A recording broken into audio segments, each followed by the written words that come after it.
This is the ArtZone. Welcome to ArtZone, the definitive video document on art and artists in the Rockford area. On tonight's menu, flown in fresh from the West Coast, Rockford native Alan Iberg in his first one-person show at Cafe Esperanto. Rock Valley College serves up the Rockford Area High School art exhibit. And for dessert, we stop by Cafe Patou for some edible art.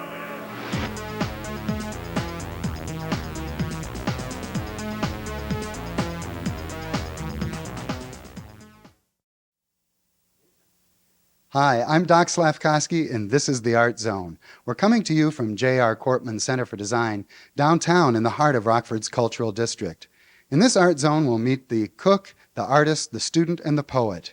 First, we'll talk with Rockford native Alan Iberg, who's an artist now living and working in Portland, Oregon. And then Dennis Horton reports on the Rockford Area High School art exhibition sponsored by the Rock Valley College Art Department. And then we'll see how food can be an art form when artistic chef Phillippe Forcioli creates a beautiful dessert in the kitchens at Cafe Patou. And mixed throughout the show, we'll see excerpts from the Cafe Esperanto poetry reading.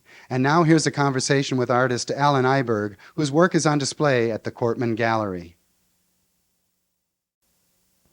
Okay, we're talking with Alan Iberg, who has been living in Portland, Oregon for how many years now? 20-some years?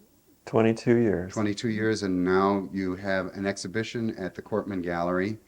And tell us a little bit about just a little bit about yourself and how you got to the point where you are now with your art.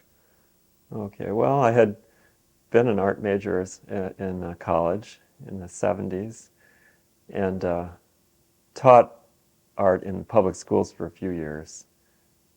Did not enjoy that at all.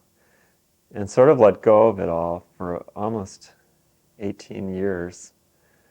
And recently have changed my job and my life to reaccommodate it. So was there a conscious effort all of a sudden to just say, now I want to get back to my art? And what was it that triggered it? Was it anything besides changing your job? Well, I just have been realizing more and more that it's important to keep doing it for my personal growth, and it's the one thing in the world that makes me feel really good about myself, and it's important, and this is a finite thing here going on, and I decided I need to do it. I want to do it now. How would you describe your work to somebody, let's say if they wouldn't have a chance to see it, but you were just going to describe it to them? How do you describe what you do?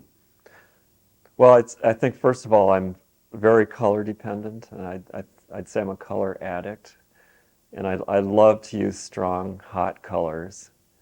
I really can't stop doing that. I've tried to make less colorful paintings, and I just can't do it. So I really love color, primary color, and I've become very interested in ethnic art and Eastern art, and those kind of images are really influencing what I'm doing now. I've been doing figure studies, human figure, which is a new adventure for me because I have avoided it completely in the past.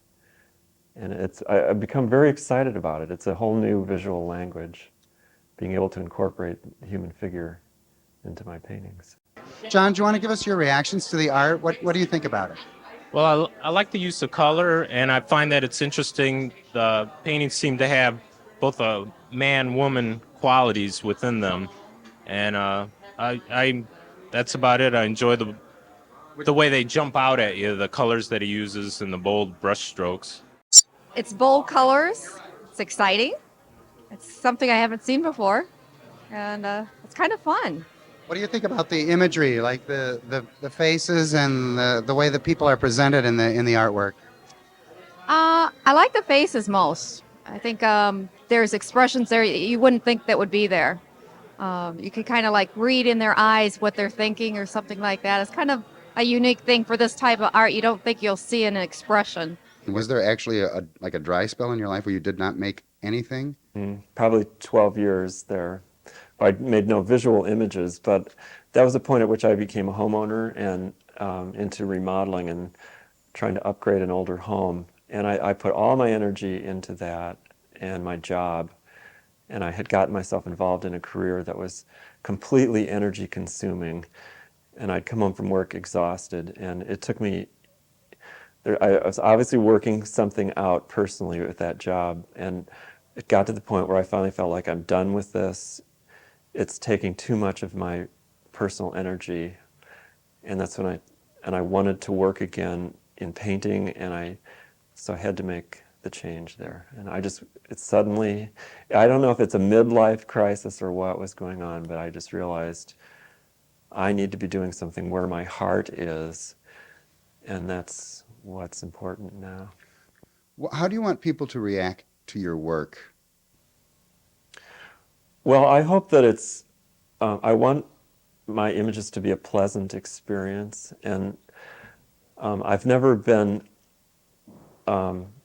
interested in jarring people necessarily, or I like to look at things that are pleasant and where there are feelings involved. I'd like people to be able to bring some sort of personal interaction with the images that I've made, and get a good feeling from that. And I'm real happy that people are seeing them as a spirit in them.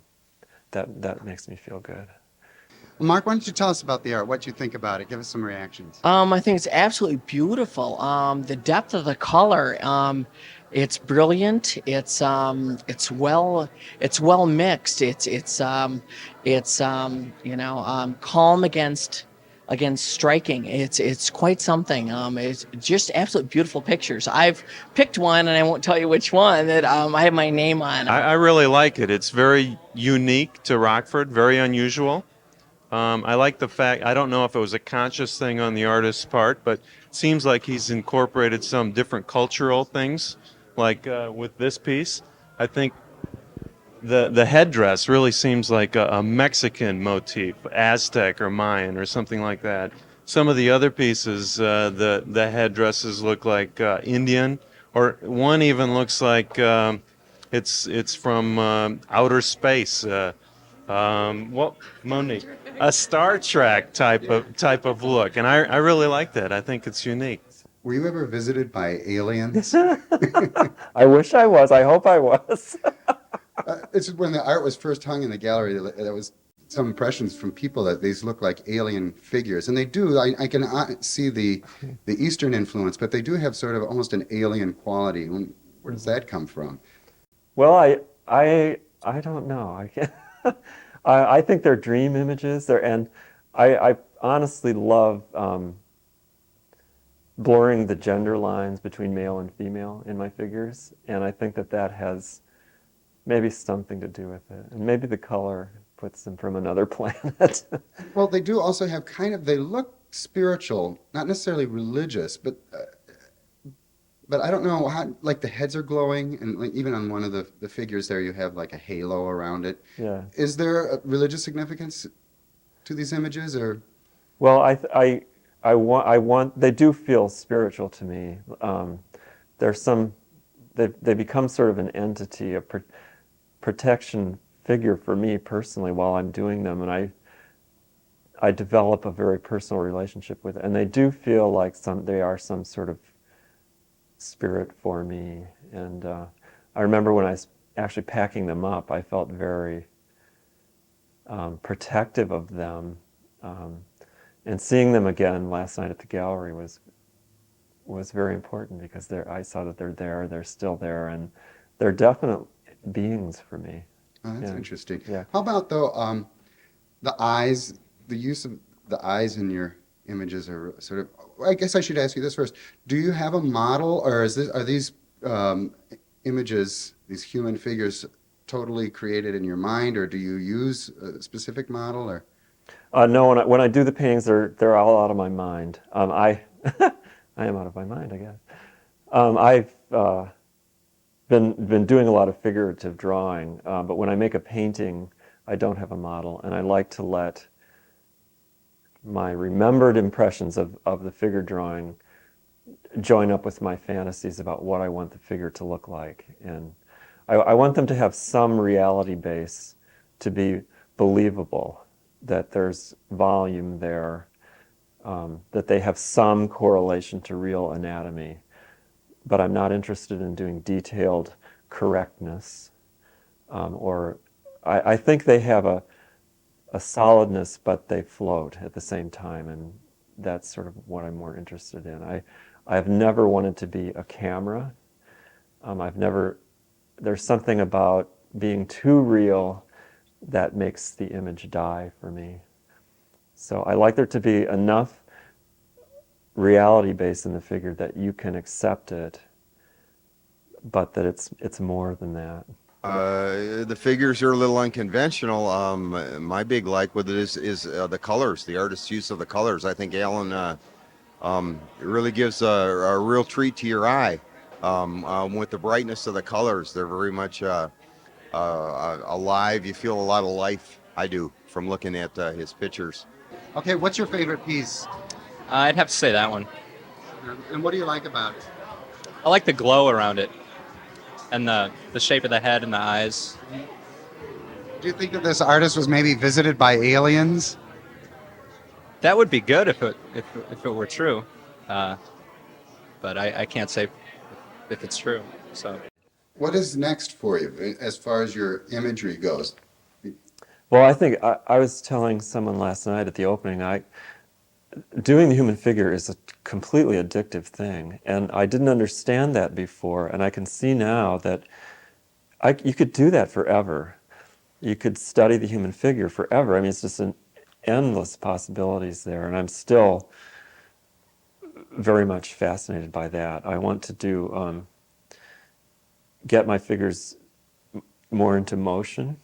I want to retain the color, and I want to get even more of an ethnic feel to my paintings. Well, first of all, when I walked in, it's the colors that really hit you and pop off the canvas, and that's great. And I think the liquid form, the way the figures kind of flow over the canvas are really nice. And I appreciate the human form, too. I think it's great to see the human form, and the size is wonderful. It's a great show. People should come see this. Well, I just think coming to openings is the most fun. Maybe that's sort of silly, but I just think seeing the people and knowing that art is happening in downtown Rockford is probably the best part. It kind of has like a religious kind of Indian feel to it, but then it's like a futurist kind of twist on that. That's kind of my take on it. I do like these better over here because the paint's not as heavy. It looks, I think they look more mature than these do over here. I am always a student, and I always will be, and that I don't think that, I don't expect myself to reach some plateau of perfection with my art where it's finished. I don't think it'll ever be done. I don't think I hope my growing never ends, and I continually feel like a student, and I'm not quite sure where the difference is. At the point, I just can't imagine ever not continuing to be influenced by other visual imagery. I feel like I'm sitting on a heap of art that was built for me by everyone who came before, and today we're in a fortunate position of being able to take all that development from the Renaissance through modern artists that took it all apart, and we have the freedom to take from any of that we want and do what we want with it. And so I'm standing on all these other people's shoulders, being able to do this kind of stuff. I feel a debt to, Giotto and those people, and as well as to all the weirdness of the modern movement that was so jarring and unspiritual to me. And so I do want to sort of, art to me is a synthesis. It's putting back together, it's making a whole out of things, and I want to present an illusion that has spirit and where there's a heart in there. When I was a child, I used to know a lot about love. Love of animals, love of trees, love of mother, love of father. As I get older, it seems all so confusing, all so obtuse than it was before. But as I get on in the years, I know that childhood feeling is just the same now as it was then. 517 students from 10 area high schools entered the 6th annual Rock Valley College Area High School Art Exhibition. 191 were accepted. In judging the works, the jurors said that the students showed great imagery and sophistication. So we talked to them about that. You're the third place winner. Congratulations. Yes, thank you. Yours is a self-portrait. Right. Why? Why? It was actually an assignment, but the assignment was to take any form of a portrait. Our teacher took it in the back room, and it was just mainly an expression of yourself, any way you want to be portrayed, and put it in pencil. So I just finished it. And what does it say to you? There's a lot of emotion in it about me and about myself, just about the stuff I was feeling, and the way my life has been. I mean, it's not a bad thing. It's just a deep personal thing.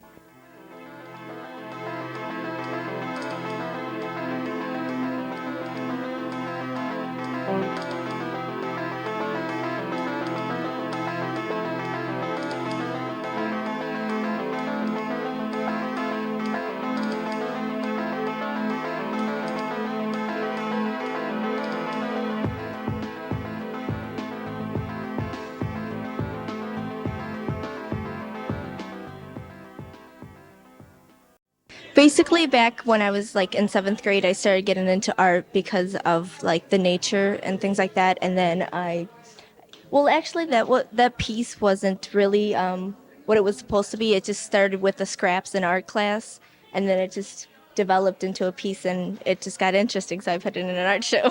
Let's talk about it. Okay. You had to have some sort of feel. Something struck you about this piece, even though you started with scraps. What was that? Well, basically, I got into the copper media, and I wanted to get into mixed because before I was just working with the crayons, the pencil, the regular stuff, and that art is known for basically in painting. And then I started getting into acrylics and more of gold leafing. We had a student teacher who came in and showed us that, and then Is it titled? no, it's untitled. I couldn't think of a title that would actually fit it in a way that it would express it.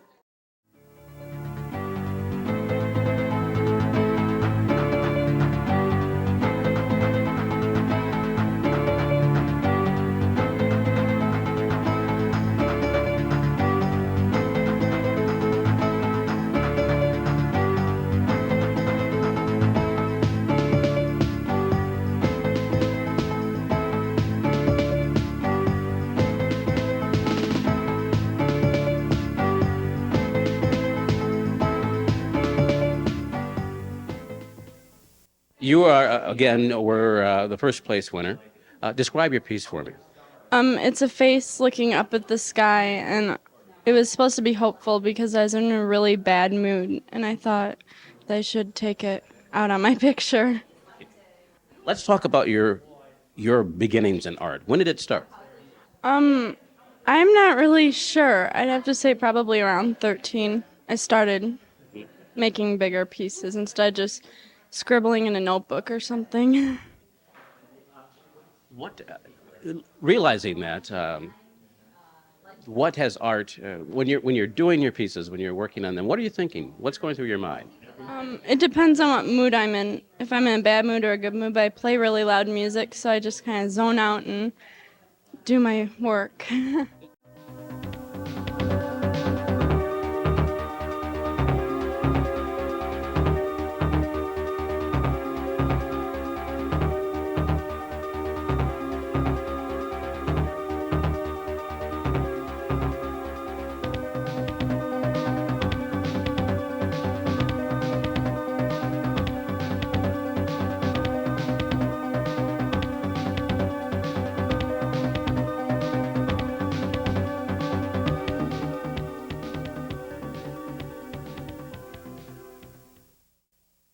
I'm Sherry Rittenhouse, Associate Professor of Art here at Rock Valley, and we're so excited about this high school show.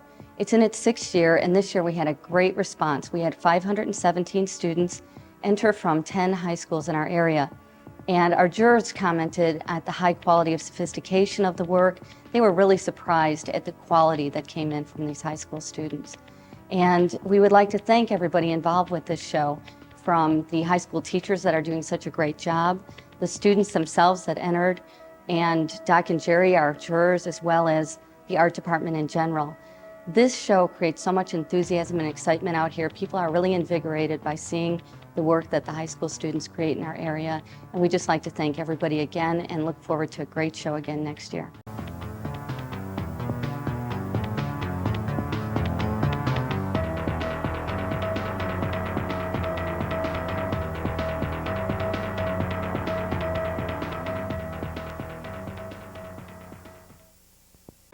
Valentine. What a ride. Promises made, promises broken, pounding senses, high expectations awaiting more promises. Foolishly letting sweet nothings rule our emotions. Promises, wasteland, place we'll visit to survive in the game of love. Romance, a strange sensation, when first exposed, heart races in trepidation. The first greeting, the first touch, the first caress, blissing excitement. At times the aftermath, a cold, cruel awakening, broken heart and pride. Oh well, we'll find someone else and again take the ride. It's called Do You Think I'm Sexy? She is a woman watching a man. He is a man watching a woman. She is a woman watching a man watching herself. He is a man watching a woman watching himself. This is repeated endlessly, shamelessly. They are watching themselves and trembling with the ecstasy of it. Love is selfish. I'm Phillippe from Cafe Patou, and on tonight's menu is the ArtZone. We're in the kitchen at Cafe Patou, and we're going to be talking with Chef Phillippe Forcioli, who's going to make a dessert for us. And this is kind of a new feature on the ArtZone where we're going to show the art of cooking. Tell us what you're going to make here, Phillippe. Well, we're going to make a Belgium chocolate tulip. We just did a demonstration at Bloomingdale's in Chicago. And what it is a chocolate shell that we hand make here at Cafe Patou. And we fill it with strawberry and raspberry mousse with some rum. And we really decorate the plate very artistfully, I would say. So I'm going to take you through those steps for this show. We start with the balloons, and this is a recipe that your kids can really enjoy do at home and make a big mess in your kitchen. What you do first, you take a big piece of Belgium chocolate and melt it in a steam bath on your stove. After it's melted, you let the chocolate cool off. So it's cooling, it has to be cool so it won't explode your balloons. You will know that if it's too hot, then you will realize that there's chocolate all over your kitchen. When your chocolate is cool, you take the little balloons and dip them into the chocolate. And then you want to make some kind of a tulip shape. So you have a process of dipping the balloon in about 5 stages. So you have the shape of a petal of a tulip. You shake it, let the excess chocolate drip, and you put on a plate and go to the next one. I keep telling people that you should have your kids do that at home, but I haven't had my kids do it yet.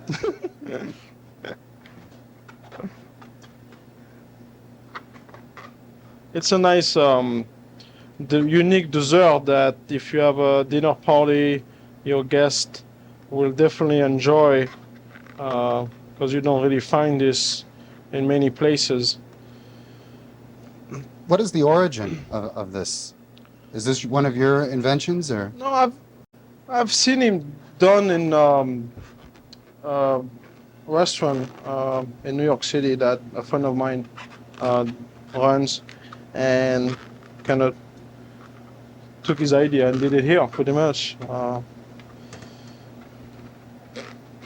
But we do, the interesting thing is you can do all different fillings. You don't have to stick to the raspberry mousse. I mean, you can put tiramisu inside, chocolate mousse, wild berries, blueberries. You can do some different, like a Grand Marnier filling. There's no limit to what you can put in a chocolate cup, so that's the fun part about it. So I'm going to go into the fridge and put those tulips. You need to chill them out for about 10 to 15 minutes so the chocolate gets hard. And then I'll bring out the hard ones and we're going to pop the balloons.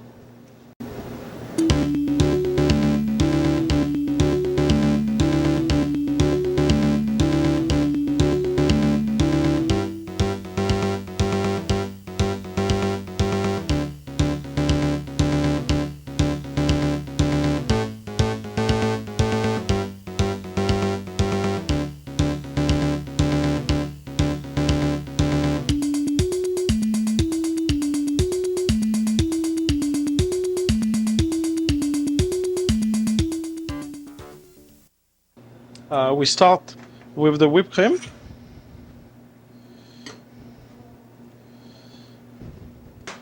We put the fresh strawberries, a little bit of granulated sugar on the strawberries, a little bit of dark rum, a little bit or a lot, depends. You want to mix the strawberries a little bit and the sugar and the rum before you actually mix it into the whipped cream. So it dissolves the sugar. Then you start mixing.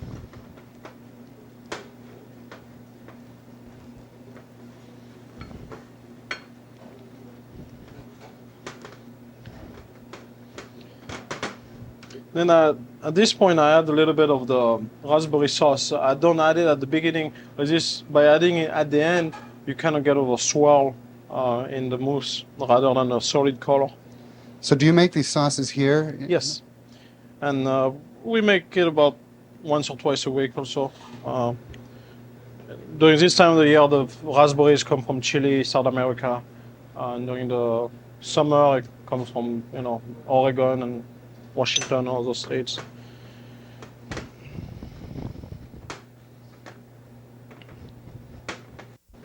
So that obviously gives it some color too, besides the flavor. And a lot of flavor. It's very rich. It's very, very, very good flavor.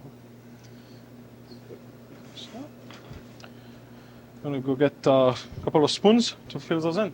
Be right back.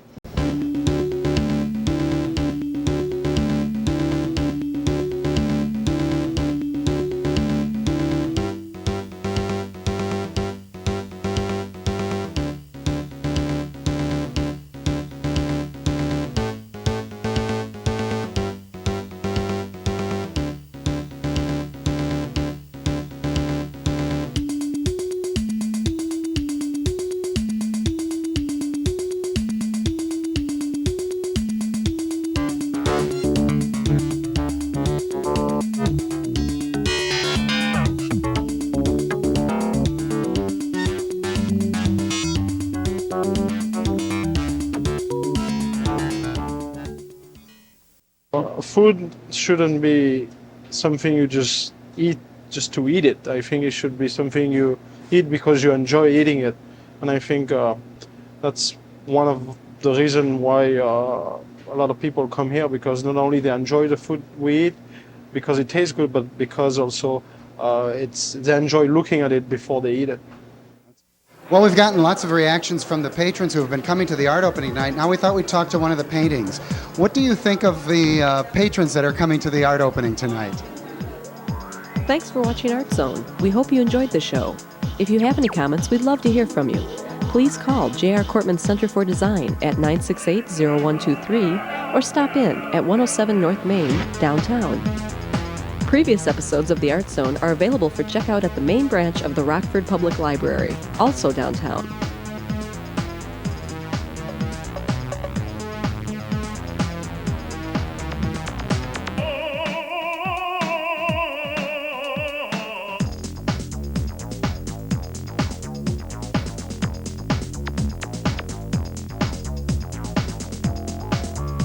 ArtZone is funded by J.R. Kortman Center for Design and Cafe Esperanto, downtown Rockford. This is the ArtZone. This is the ArtZone. This is the ArtZone. This is the ArtZone. This is the Art Zone.